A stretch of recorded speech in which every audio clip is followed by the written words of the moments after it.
You are tuned into News Now on KFUG Community Radio 101.1 FM and streaming online at kfugradio.org. This co-production between KFUG, the Wild Rivers Outpost, and Redwood Voice is bringing you the latest happenings right here in Delnor County. On tonight's stories, well, something big happened to kick off this year. We have KFUG Station Manager Paul Critz, Wild Rivers Outpost Bureau Chief Jessica Saynar, and College of the Redwoods Professor Will Merriweather talking about what happened regarding the storming of the Capitol. In other news, the Yurok tribe has purchased 40 acres of land for organic farmland. More on that in a Wild Rivers Outpost article report. And of course, as we've had in many of our newscasts for the longest time, how Delnor Unified Schools are handling the situation of the pandemic and education, possibilities of blended learning models for K-8 students, and more on the horizon with Governor Gavin Newsom's proposal of a $2 billion budget for school safety measures. All this and more on tonight's News Now. For KFUG Community Radio, I'm Persephone Rose. I'm joined by Avi Critz, Gwendolyn Rose Lucas, and Eleni Corcovelos.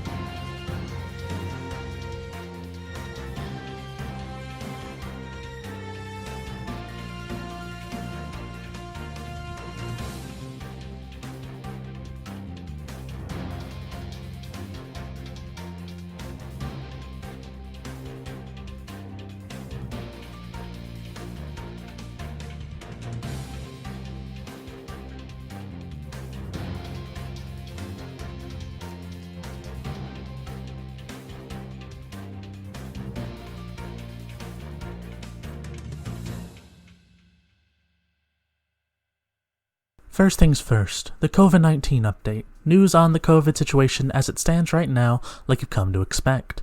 This information was written and valid as of January 12th, so please be aware of any changes that may have come since then. Upon writing this, there have been a total of 816 confirmed cases in Delnor County. That is up 245 since our last report on News Now, when it was at 571. There are currently 81 active cases. 11,985 tests have been administered. There are currently 3 hospitalizations, and in total, we have experienced 19 hospitalizations throughout the duration of the pandemic. There have been a total of 2 deaths due to COVID-19 during the pandemic here in Delnor County. All of this is according to the Information Hub on the Delnor County Public Health's website. If you would like to further track this information, you can find it at covid19.dnco.org. Yes, that's right, our COVID-19 numbers are not only higher than they've ever been, but they are growing at quite a rapid pace, and will likely continue to do so. Now more than ever, it is important to remember the health and safety guidelines of the pandemic. Social distancing, staying at home, wearing your mask, especially in this time of non-believers, COVID deniers, and those who would let their own ego and pride get in the way of community safety. Delnor County's second Pfizer COVID-19 vaccine allotment came, allaying fears that the community may run out before everyone who received a first dose could get their second shot. The community will receive between 850 to 900 doses in its second allotment of the Pfizer vaccine, Public Health Officer Dr. Warren Rehwoldt told the Wild Rivers Outpost. But they're still being stored in Humboldt County, he said. Rehwoldt said, quote, "We'll be getting some Moderna shipped to us next week. We're using what we have on hand. That'll most likely be gone by the end of the week, but a new supply is coming in to replace it, so we should be good," end quote. Delnor's second allocation of the Pfizer vaccine comes as it was nearing its last doses from the first shipment. Public Health had been holding back some of its Pfizer doses since the first people who were vaccinated the week before Christmas were scheduled to receive their second inoculation this week, Rehwoldt said Tuesday. The public health officer also expects a smoother flow of COVID-19 vaccine into Delnor County soon. He said, quote, "These early numbers are going to seem pretty meaningless in a few weeks because we'll be having vaccines coming in more regularly," end quote. According to the county's latest numbers, there were 8 new COVID cases confirmed on Thursday. There are 67 active cases in Delnor County with 3 hospitalizations, according to the COVID-19 Information Hub. There have been a total of 176 COVID-19 cases among Delnor County's incarcerated population. According to Rehwoldt, these numbers are the total since the start of the pandemic. At Pelican Bay State Prison, 16 inmates have active COVID-19, according to the California Department of Corrections and Rehabilitation. Yurok tribe purchases 40 acres in Klamath for organic farm. Over 65 acres will be dedicated to food production on the reservation. In the beginning of 2020, the Yurok tribe bought a 26-acre nursery out in Wichpeck to start their food sovereignty environmental program. Now, the tribe very recently bought a 40-acre plot of land right next to Margaret Keating Elementary School, which also happens to be next to Minot Creek. The tribe plans to turn the 40-acre plot of land into an organic farm, since the land is half fertile pasture and half redwood forest. Since the tribe now owns roughly 65 acres of land, they plan to use it all for food production. According to Joseph L. James, who is the chairman of the Yurok tribe, COVID-19 showed a very real potential for food shortages in our rural region, so they purchased this property to make the tribe more self-sufficient during times of emergency and even when things get back to normal. This property presents an ideal location to cultivate a tremendous amount of healthy, organic produce for tribal members. He also said that establishing this environmentally sustainable food security farm will also strengthen our sovereignty. Ryan Ray, Yurok Council's Requa District Rep, also added that this year they've taken huge steps towards radically increasing the availability of healthy foods on the reservation. With this acquisition, the purchase of the old Wichpeck nursery, they have secured more than 65 acres of land for food production, which will complement their efforts to restore natural food sources. For many years to come, these projects will improve the physical and mental health of the Yurok youth, families, and elders. The Yurok Tribe Environmental Program's Food Sovereignty Division will manage the Klamath Farm, and staff will employ a holistic, regenerative method of cultivation to grow a variety of vegetables, an organic orchard at the site, and take advantage of the redwood's natural resources like local berries. The tribe bought this land with funds they received from the Coronavirus Aid, Relief, and Economic Security Act. The tribe also hopes that in the future, the Klamath Farm will provide outdoor experiences for Yurok students and local residents to learn plant cultivation, land management, traditional food harvesting, and fish and wildlife restoration. The reason the tribe is taking action to start a food farm is partially due to COVID, because when COVID hit, they quickly realized rural areas would be the last to get resources, which can be very bad in the event of a food shortage. So the Yurok tribe took action into their own hands and created a solution for a food shortage and restoring their cultural food sources to maintain cultural diet. Chairman James concluded with the fact that they are working on becoming completely self-sufficient and self-reliant with food, and he thinks that there will be a day when they have convenient access to supplies of organically grown produce and the natural resources that sustain tribal members since the beginning of time. Local students picked up from where they left off when school resumed on Monday, January 4th. However, district officials urged those who left town or hosted out-of-town loved ones for the holidays to quarantine for 2 weeks. Delnart Unified School District's K-8 campuses will follow the same protocols they adhered to before winter break, Superintendent Jeff Harris told the Wild Rivers Outpost. This includes screening students and staff for COVID-19 symptoms daily and sending them home if they have symptoms. Harris said, quote, "We'll continue to work with public health, working through close contact determinations, quarantine determinations, those kinds of things," end quote. There has been no person-to-person spread of the novel coronavirus at DNUSD schools, according to Harris, who said he had received that information from the Delnart County Public Health Branch. However, students and staff have picked up COVID-19 due to community spread or from exposure outside the school environment. Harris's message to the community came 2 days before California Governor Gavin Newsom announced a new plan for schools to resume in-person instruction.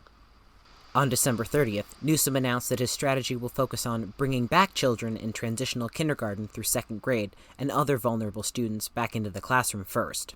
Other grade levels will be phased in throughout the spring, according to a news release. Quote, "This phased-in return recognizes the younger children are at lower risk of contracting and transmitting COVID-19. At the same time, distance learning will remain an option for parents and students who choose it, and for those whose health status does not allow them to return to school in the near term," end quote. Newsom's plan also includes a budget proposal of $2 billion for safety measures, including testing, ventilation, and personal protective equipment for schools that have resumed in-person instruction, or are phasing in-person instruction by next spring. Newsom's new plan includes prioritizing school staff for receiving the COVID-19 vaccine, as well as a Safe Schools for All team, composed of staff from the California Department of Public Health, Cal OSHA, and educational agencies to provide support for schools. A state dashboard will also allow Californians to see their school's reopening status, the level of available funding, and data on school outbreaks. In Del Norte County, the district's blending learning model for K-8 students has about half a teacher's pupil coming into the classroom on Monday and Thursday, and the other half on campus Tuesday and Thursday. On Friday, students engage with their classwork and teachers remotely. Some parents have elected to have their students continue with distance learning. At Del Norte High School, a small number of students were visiting the campus for extra interventions, including tutoring through the district's American Indian programs, as well as for foster and homeless youth, Harris said. However, after Principal Allison Eckert reported that the number of students receiving Ds and Fs during the first grading period of the year increased by about 60% over the previous year, trustees agreed to bring more youth back to the campus in the second semester. Unlike the district's K-8 schools, DNHS is on a semester system. Students receive progress reports after 12 weeks of school, and will get their first semester grades after January 22nd, Harris said. He said, quote, "What was being told to us by parents and students was that, while yes, they had access to 45 minutes to an hour of online instruction, it didn't work for their child. They weren't able to ask questions, weren't able to get clarification, weren't able to practice with a certified teacher in the room to get them support. A lot of the supports and structures to allow kids to be successful were gone because they weren't face-to-face. That was a huge component," end quote. On December 10th, DNUSD trustees adopted a model that allows high school students to see their first, second, and third period instructors in person twice a week for 9 weeks, starting in the second semester. During the subsequent 9-week period, students would be in their fourth, fifth, and sixth period classes twice a week. This would reduce in-person student contacts with instructors by half, even though they would see each teacher twice a week, Eckert told trustees. It would allow for more meaningful contact, deeper learning, and more enrichment, she said. Classes would be held in the morning. In the afternoon, students could take advantage of interventions, enrichment, career technical education classes, performing arts, and special education supports, Eckert said. There would be no lunch period. The lack of social interaction has been hard on students as well, Harris said. Harris said, quote, "A lot of kids are vocalizing anxiety, depression, even some suicidal ideation. You've got parents that are calling in and expressing the same about their child, asking for psychological, even medical support," end quote. Parents of DNHS students will receive more information about upcoming changes in January, Harris said. Harris added the district will do a deep dive into grade distributions, both at the high school and K-8 level in the new calendar year. He noted that for elementary school kids, grades weren't turned in until the middle of November. He said, quote, "We are continuing to work closely with the public health officer, and we are monitoring any releases from the California Department of Public Health, from the governor's office, and we will most definitely comply with any directive we're given. As it stands now, we are good to continue to move forward as we have been starting on January 4th, and that's been confirmed by public health," end quote. Despite some successful negotiation on price, Dungeness crab fishermen and seafood buyers continue to haggle. However, processors are still feeling the effects of the COVID-19 pandemic, according to Lori L. Steele, West Coast Seafood Processors Associate Executive Director. They want the season to start as much as fishermen do, she said, but they're still dealing with a surplus of product from last year. When the pandemic hit in March, when the stay-at-home orders came down across many states, we were at the peak of crab season and lost about 70% of our market with the closure of restaurants, Steele told the Wild Rivers Outpost on Thursday. The majority of Dungeness crab is sold to markets and restaurants, and those went away almost overnight. It was a really chaotic blow to the markets at that time. Fishermen marketing associations in California agreed Thursday to lower their asking price to $3.10 per pound from $3.25 per pound, said Rick Shepard, president of the Crescent City Commercial Fishermen's Marketing Association. They made this offer to processors, including Pacific Choice Seafoods of Eureka and Oregon processors Bornstein Seafood and Hallmark Fisheries, Shepard said. This is the offer to seafood processors like Pacific Choice, Bornstein's, and Hallmark to see if they will come up with their $2.50, said Shepard, who sat in on a conference call with West Coast fishermen Thursday. That was a vote for every port in California. Shepard said fishermen associations in Oregon are also negotiating over the price, but lacked exact details. The California Department of Fish and Wildlife opened the commercial Dungeness crab season on December 23rd. Typically, starting December 1st, the season in Crescent City and the northern management area was delayed due to poor quality crab. In Central California, the season was delayed due to the potential risk of whales becoming entangled in crab gear. When the season began, buyers were offering only $2.25 per pound to fishermen for their catch, according to Shepard. Just before the season in California officially opened last month, Shepard said he expected the pandemic to have an effect on the demand for crab. And in a statement to the Outpost, John Steinman, Pacific Seafood's vice president of processing, echoed Steele's comments about the pandemic. Flipping the page on the calendar unfortunately didn't erase the challenges our industry is facing, he said. We're talking to the boats we partner with about solutions to the exceptional difficult market conditions created by the continuing restaurant closures and appreciate their partnership as we collectively navigate this extremely difficult time. According to Steele, because the fishing industry is an essential workforce during the pandemic, processors were put in the position of having to pay fishermen to keep fishing, paying their employees, and finding somewhere to sell the product. Challenging these responsibilities are labor shortages and costs associated with adapting to the pandemic, such as how employees can maintain a safe social distance in a processing plant, ensuring that they have personal protection equipment, and putting up plexiglass dividers and other safety measures, Steele said. Though she couldn't comment on what the correct price should be, Steele pointed out that several elements go into getting it right. This includes the cost of processing and packaging the product, putting it into cold storage, and then getting it to supermarkets, restaurants, and elsewhere, she said. Now, instead of sending out 25-pound packages of fresh crab to restaurants, processors are repackaging it into 5 and 10-pound bags for grocery stores or to sell frozen in Costco, Steele said. A lot of stuff is being repackaged and repurposed. They're looking for every possible avenue for market, but that doesn't come without a cost, of course. We're moving crab as much as we can while still dealing with surplus from last year. That's part of our problem as well. To offset the challenges from the pandemic, the federal government redirected $300 million to fishermen and processors last year, according to NOAA Fisheries. Many fishing vessels also received Payment Protection Plan loans through the Coronavirus Aid, Relief, and Economic Security Act. About 1,175 independent fishermen and 664 wholesale buyers participate in the commercial Dungeness fishery in California, Oregon, and Washington. Despite the challenges and the surplus in product, Steele said processors are just as eager as fisheries for the season to begin. If we can get to an agreement between the vessels and the buyers on price, we'll be processing crab tomorrow, she said. The processors want product. We all want to get our employees and keep them working. There's not so much surplus that there's not a need for more crab. So, following the theme of 2020, 2021 has already started with yet another historical event to bless our presence. How gracious. Here talking about it the morning after is Station Manager Paul Critz, joined by Wild Rivers Outpost's Jessica Sanar and Professor Will Merriweather to have an honest talk about it. KFUG Community Radio, Paul Critz with you. I've got Jessica Sanar from the Wild Rivers Outpost, and then on the phone, joined by Will Merriweather. You with us, Will? Hey. I'm with you. We've got Will, of course, is a professor of history and poli-sci out at CR. He's been on KFUG a number of times. He's an author as well. And yesterday, or last night, I guess, I saw your invitation, Will, to your Facebook friends to have folks join you on a drinking Zoom call to sort of decompress and contextualize and deal with and put into perspective the events of yesterday. So let's just start with that, Will, if you don't mind. How did that call go and what happened? Any insights? So it went great. I got to talk and see people from my past and all over the U.S. I probably drank too much. I'm feeling it today. I'm not as young as I used to be. So did they? But yeah, yesterday was a crazy day. Can you? Well, I don't know. What sort of feelings, what sort of thoughts and emotions did the folks on the call bring to you? I mean, I imagine, was it just the array of from dismay and all of that, or was there a reaction that you didn't expect? So dismay, shock. There were a whole lot of people yesterday shocked.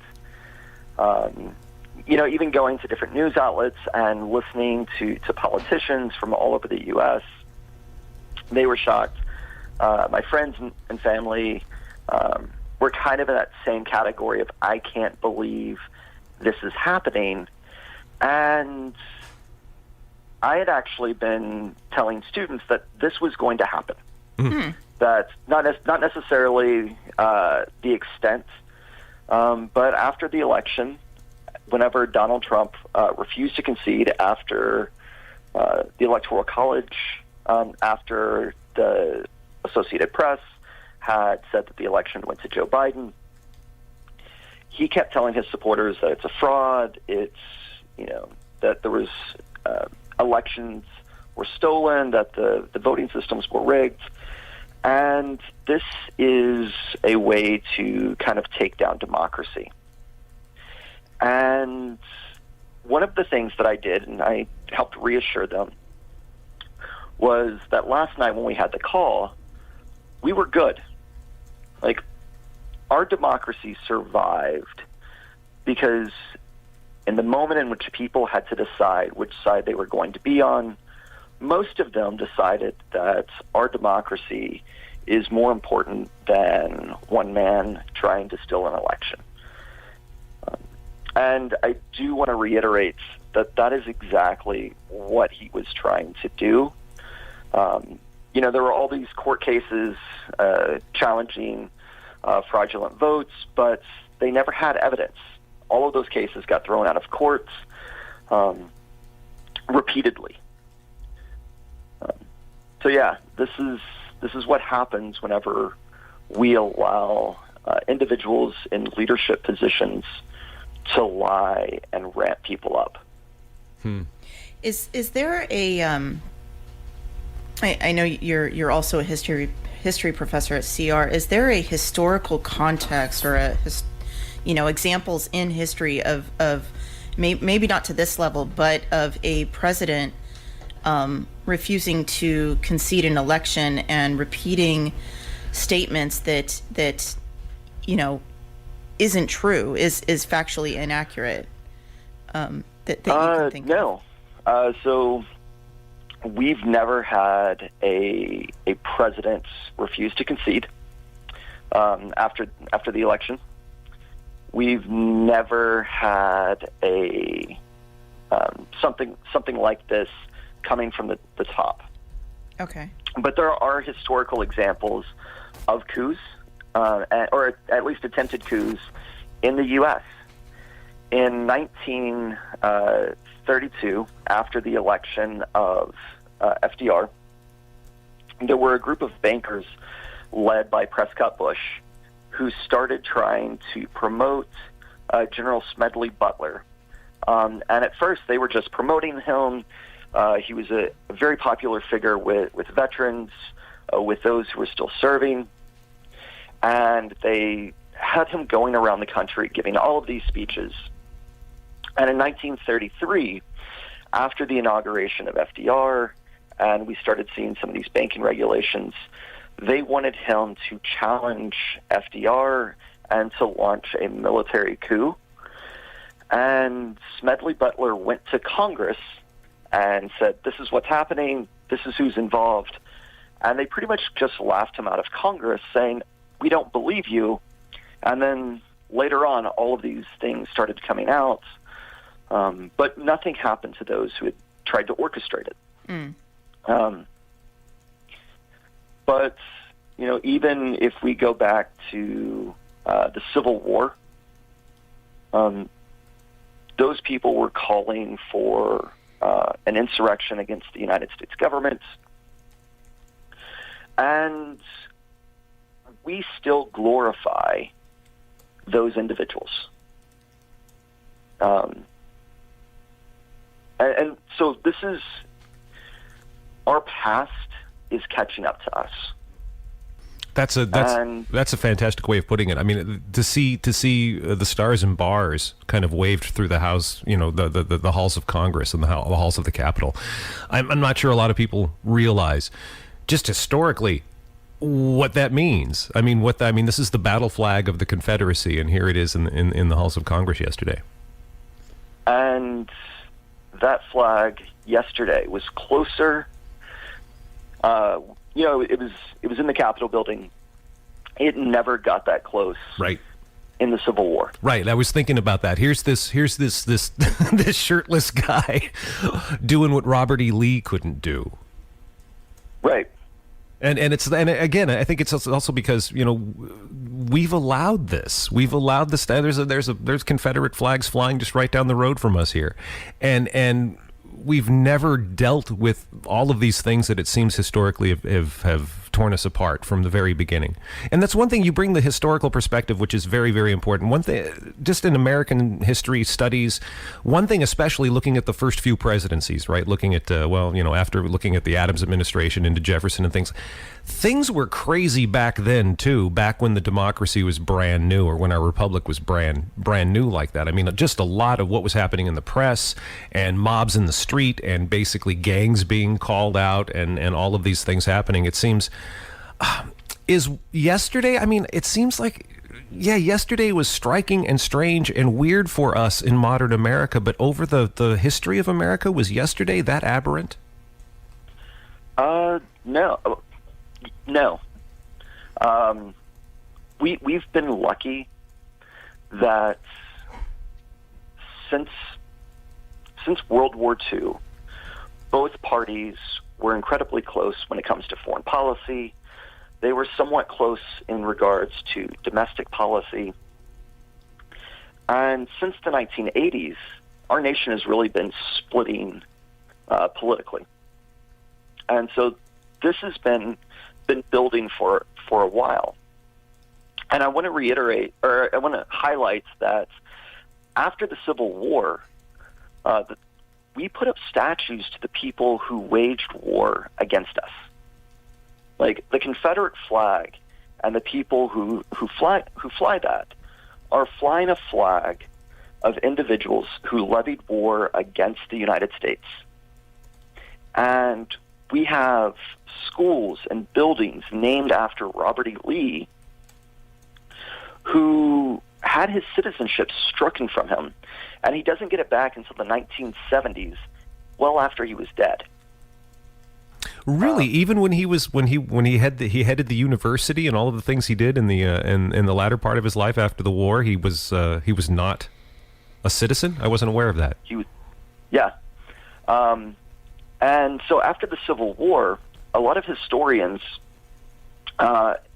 especially in the South, started writing what was called the lost cause ideology, and they put forth this idea that they were right and they lost the war for all of these other reasons, but it wasn't for the reasons in which they waged it.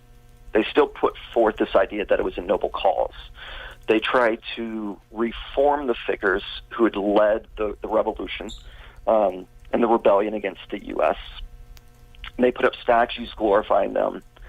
And that's, whenever we build statues, whenever we name buildings after people, we do it because they deserve it, because we want to honor them in some particular way. It's a way of folding historical figures kind of into our national narrative, right? Right. There is not a single statue of Benedict Arnold in the United States that has his face, that tries to glorify him. There's only one statue to him, and it's of his left foot at Saratoga, because that's where he had gotten shot. Oh, wow. And even if we go back and we look at the election of 1801 and this peaceful transfer of power, that was rare. Yeah. But it is Thomas Jefferson's VP, Aaron Burr. He actually ends up getting charged with treason. Oh, wow. Mm-hmm. Mm-hmm. So this idea that we can't hold Trump accountable for what he did isn't there. The only reason Aaron Burr was found not guilty was Article 3 of the United States Constitution spells out explicitly what treason is and the only ways in which you can be found guilty of that crime is it requires two individuals to testify against you who had direct evidence. So they saw the act actually occur, and they only had one direct evidence and several indirect evidence. Yeah, Burr was good at that. Right. Yeah. Yeah, that's right, and he was trying to pry away, or they were saying he was trying to pry away part of the United States, and he was talking with the Spanish and the British and doing all of these, and nobody really knows exactly what he was trying to do. That's interesting. I'm sorry, you had something you were going to ask, Jessica. I was going to ask. It sounds like I mean, there have been several lawmakers, even in the president's own party, even among his own cabinet, that are saying that he instigated the mob violence that we saw at the Capitol yesterday. What sorts of consequences could he face? I mean, I know the 25th Amendment has been kind of thrown out there as a possibility. What sorts of consequences could he face potentially as a result of what occurred? What are you doing? Yesterday. So there's a Republican rep from Illinois, Adam Kinzinger, who called this what it is. This was an attempted coup. And right now, there are articles of impeachment that are being worked on in the House, and they need to pass. As much as I would love Joe Biden to be the 46th president, he needs to be number 47. For the next 2 weeks, we need a President Pence, because whenever you impeach a president, you're saying that they've abused their power, they've committed some high crime or misdemeanor. And the punishment for impeachment is only removal from office or removal from office and never being allowed to hold a position of public trust again. That means, and that is what the Senate needs to do. Right now, Donald Trump could leave office at the end of his term and in 4 years run for office again. He could run for office in a House election in a very conservative state and go back to Congress, and he could go to Congress. There's precedent for that. John Quincy Adams, after he left the presidency, ended up serving in the House again. So impeachment has to happen. And we have to hold Donald Trump accountable for this, because there's direct evidence from his mouth, his tweets, that he had instigated this. He told people to show up on January 6th at the Capitol. It's going to be a wild time. They had this rally, and he told them to go to the Capitol, to march to the Capitol, and fight like hell for what is right. Mm-hmm. And if I was in front of a crowd, me, Will Merriweather, as an individual citizen, and I told a crowd that we have to go march somewhere and we have to fight like hell, that would be inciting a riot. Can you speak at all to the 25th Amendment? That's also been a lot around in the headlines this morning, and actually for the last 4 years. But it seems like now you've got Republicans talking about this possibility. Is it applicable in this case? It is, and we've had politicians who've been saying, well, we should invoke this over the time, and now there are actual members of Donald Trump's cabinet saying this needs to happen. And invoking the 25th Amendment would temporarily give Mike Pence the presidency. Donald Trump also has the ability to fight part of that. Crescent City Harbor and Rowdy Creek Fish Hatchery explores potential Chinook rearing project using net pens at port. Crescent City Harbor commissioners were discussing on Tuesday about working with the Smith River-based Rowdy Creek Fish Hatchery and its head, the Toluidani Nation, to establish 1 or 2 net pens in the harbor for nursing juvenile Chinook salmon. According to Commissioner Rick Shepard, these pens will help protect fingerling salmon from the hatchery, from birds, sea lions, and help them acclimate to sea life. Shepard said the goal here is that by raising the Chinook in the harbor, that the Pacific Fishery Management Council will increase catch limits for local sport and commercial fishermen, and it could also be a tourism boon for our harbor. Shepard speculated that in the terms of location, it could potentially be by the boat launch or even in one of the dock areas, but there isn't a designated spot yet. The pens are about the size of one of the boat slips at the harbor, and other potential locations could be by the boat launch launch off of Anchor Way or even at the Coast Guard station. He is also shooting for this program to start in the spring of 2022, simply because Rowdy Creek doesn't have the fish to give this year. This discussion came up when Deputy Harbor Master Tim Petrick did a small report on his own research into a similar program that Santa Cruz has facilitated through the California Department of Fish and Wildlife that was funded through the Salmon Stamp program. Petrick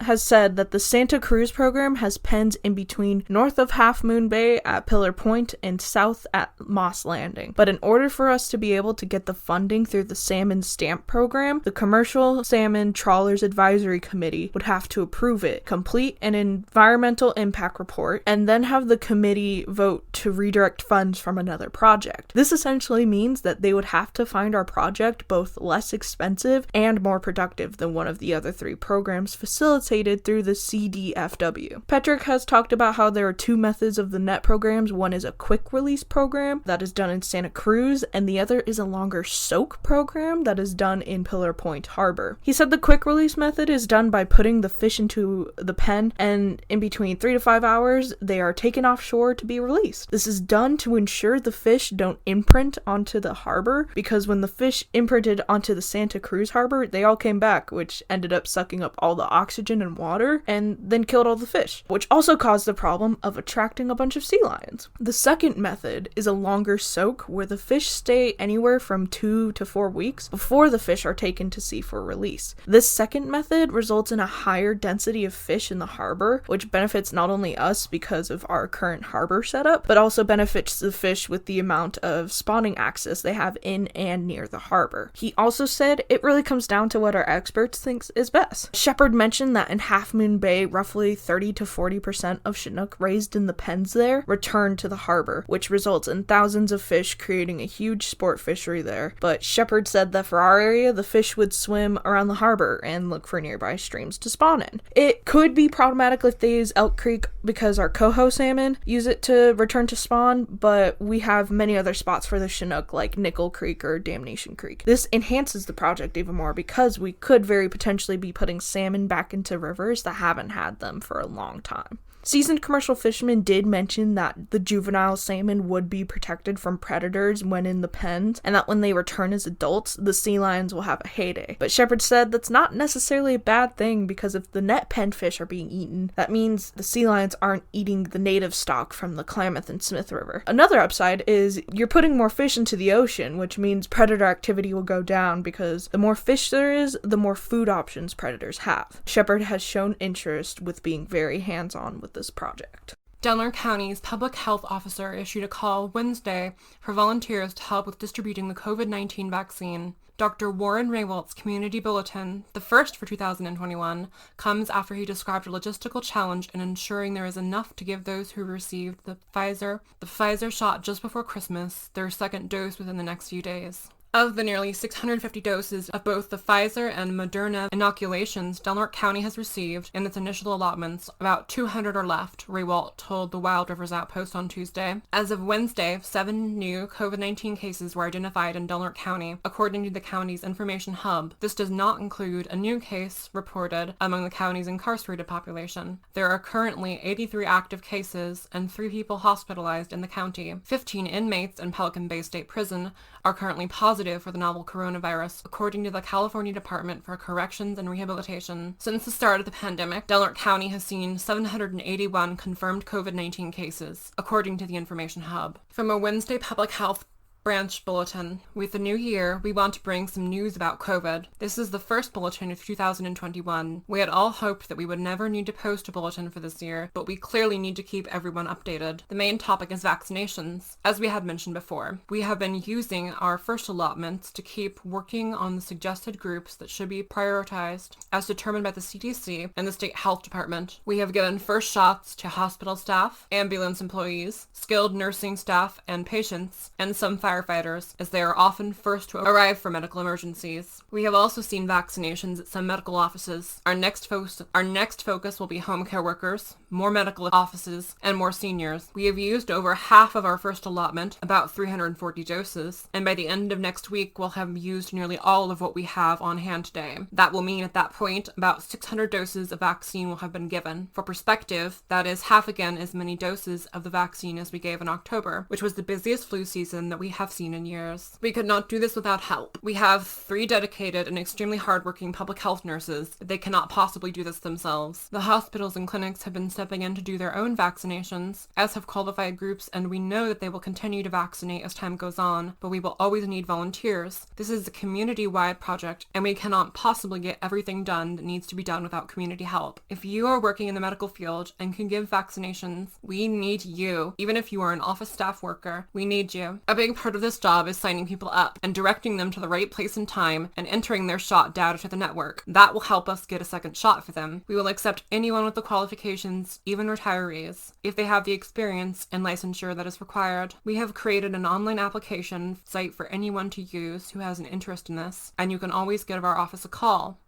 The link is posted below. We want to thank those who have already offered, but we know that this is a several months long project and we don't want to burn out anyone who has the motivation to help us. We hope to get enough volunteers that we can ask people to contribute only 1 or 2 times a week. In the end, we think at least half the population of Delnor County will need to be vaccinated. We are pretty certain that it will happen at the prison, but even subtracting staff and inmates, we will need to find a way or a number of ways to vaccinate about 12,000 people, and at least a third of them are over 65 and need the vaccine early. On top of that, we have to do it twice. The vaccines we have now need a booster to work at their very best. Like the rest of the country, where we have never done this, we know how it should go and we have projections of what we need to achieve the goal, but we will need help to make it happen. It's that simple. We will keep everyone posted with developments as they occur, and we will try to make this a weekly report in 2021. But for today, if you are trained in this field and are at all able to offer some time, please let our department know, because this is a first step for all of us. To find the online volunteer application, go to www.covid19.dnco.org/vaccines.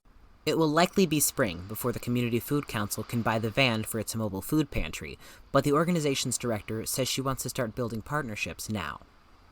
Amanda Hickson, the council's program director, said she will hire a mobile market manager who will help plan routes and work with business owners and other partners to establish stops once the program gets its wheels. Her goal is to have those pieces in place so the mobile pantry can get on the road once the van arrives in Delnor County. But the Community Food Council may not see those community development block grant dollars until the spring, June at the latest, Hickson said. She said, quote, "Our first step is going to be ordering the mobile unit. I envision that the manager of the program will be the main point person for determining and analyzing where throughout the county this mobile market will stop, and how often, and establishing relationships with partners as far as where the market can go," end quote. The Community Food Council and Family Resource Center of the Redwoods opened Pacific Pantry in 2018, with CDBG dollars allocated to them from the city. In August, the city and county decided to pool together additional CDBG monies allocated through the Coronavirus Aid, Relief, and Economic Security Act, so the Community Food Council could take its pantry to outlying areas. According to Crescent City Finance Director Linda Lever, the State Department of Housing and Community Development divided the CARES Act CDBG funding into 3 rounds. For the first round, the city received $67,634, and the county received $118,000. Those dollars must be spent within 12 months, according to Lever. At a December 21st City Council meeting, Lever proposed using monies from the grant's second and third rounds to help the mobile market pantry expand. Lever told councilors, quote, "It would be for 2 years, and it would use the city's funding, which should be approximately $200,000. According to Lever's staff report, the city's $200,000 CDBG allocation will allow the pantry to operate for an extra 2 years without any grant funding from the county. Delnor County will look into other projects that may be eligible for the extra CDBG dollars, she said. Though the second and third round of coronavirus CDBG dollars will enable the Community Food Council to expand its mobile food pantry, the money will need to be spent by September 2022, Hickson said. The mobile food pantry was the brainchild of the new Delnor Food Security Task Force. Hickson said she started the task force in late 2019 because she noted that many local organizations and agencies had the same goals but weren't working together. Cobbling together enough interested people to take a collaborative approach to solving food insecurity was difficult at first, Hickson said. Then COVID-19 hit. Hickson said, quote, "It felt like an emergency. Everyone realized we have to work together and do something and respond. The first meeting we had in March had a really high turnout, maybe 30 participants on the call, and the momentum has been able to continue," end quote. Regular members of the task force include the Nutrition Services Director at Del Norte Unified School District, representatives from the Del Norte Senior Center, the Del Norte Department of Health and Human Services, the College of the Redwoods Pantry Manager, representatives from the Yurok Tribe's Youth at Risk program, Del Norte Mission Possible, Our Daily Bread Ministries, and the Wild Rivers Community Foundation. The Food Security Task Force's recent project was the Holiday Food Boxes, which was spearheaded by City Councilor Blake Inscore, pastor of the First Baptist Church in Crescent City. The weekend before Christmas, Pacific Pantry volunteers assembled 600 holiday food boxes. They helped the Del Norte Senior Center deliver 70 boxes to homebound elders, said Food Program Coordinator Andrea Langcote. Langcote said, quote, "One family and their 6 youngsters assembled an insane amount of boxes in 4 hours," end quote. The Food Security Task Force meets at 11 a.m. Thursdays, though Hickson said it's not every Thursday. She said the next meeting will likely be in mid-January and will look back on the holidays as well as plan for 2021. Meanwhile, Langcote on Monday announced the Pacific Pantry raised $10,275 during December. The program needs about $15,000 to make it to March, when it expects its CDBG allotment, she said. Langcote added that they'll reach their goal if they raise another $4,500. She said, quote, "We're about 70% there, so we're feeling really good about that.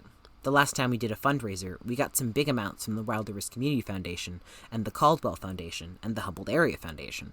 But this time it's been individual donations. We've raised $10,000 in a month from individual donations, which I think was about 42 to 45 people," end quote. Those who would like to donate to the pantry can send a check with Pacific Pantry in the memo to the Family Resource Center of the Redwoods at 494 Pacific Avenue, Crescent City, California, 95531.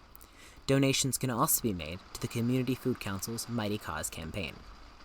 Hey everyone, it's Persephone here, breaking out of the news segment just a bit to leave you with a good old call to action. We live in strange times, even on a local level in our small county. Okay, at this point, can we get some dramatic music? Oh, cool, thank you. Listen, Del Norte County has had problems for a long time. The county has also had plenty of good things for a long time. And for a long time, it's had a lot of things that just kind of slip under the radar altogether. The kind of things you don't hear about till someone takes the time to bring it up. And you know what else has been around for a long time? Redwood Voice. No, seriously, it's been around even longer than your beloved radio station, KFUG Community Radio. And it's looked very different as time has gone on, each year basically bringing a new iteration of the program. Our mission has always been amplifying voices, bringing a light to things, using various forms of media and production to ultimately drive movements, change, and at the bare minimum, spread information throughout our community, like the newscast you're listening to right now. And we can't do that alone. I mean, come on, for the longest time we've had a team of 2 people and we're just training our 3rd member. We have a lot on our plate with hopes to do even more, but to get to even bigger and better things, our team needs to grow. And with that also means local youth getting involved in bigger and better things, winky face. So yes, that's right, Redwood Voice is hiring and expanding, in search of youths experienced and or just plain interested in working with media. No, don't shrug it off. Don't say this doesn't include you. Stop that. If you're a youth who either has experience or, again, just plain interest in working with media, we want to hear from you. There are plenty of roles to fill. Writers, video editors, audio editors, copy editors, all manners of production going on and the means to do it. So let's talk. Let's see if we have something for you. You can contact us at any point from a number of places. Message us on our Facebook page, facebook.com/redwoodvoice.dnatl. Email us at redwoodvoicedn@gmail.com. We have an Instagram at redwood.voice and a Twitter at redwoodvoice, where you can also message us. We hope to hear from you.